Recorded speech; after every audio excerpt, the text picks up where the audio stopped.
لقد صدق الله رسوله الرؤيا بالحق رؤوسكم وماء الله إن شاء الله.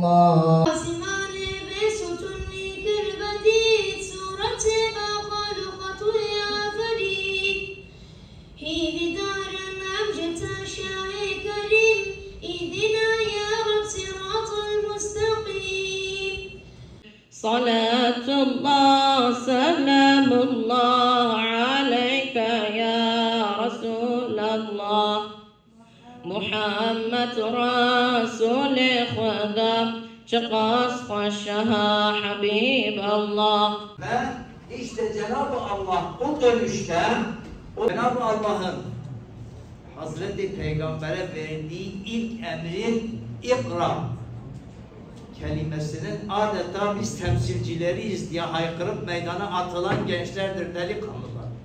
Bizim gözümüzde İmam Hatip nesli odur.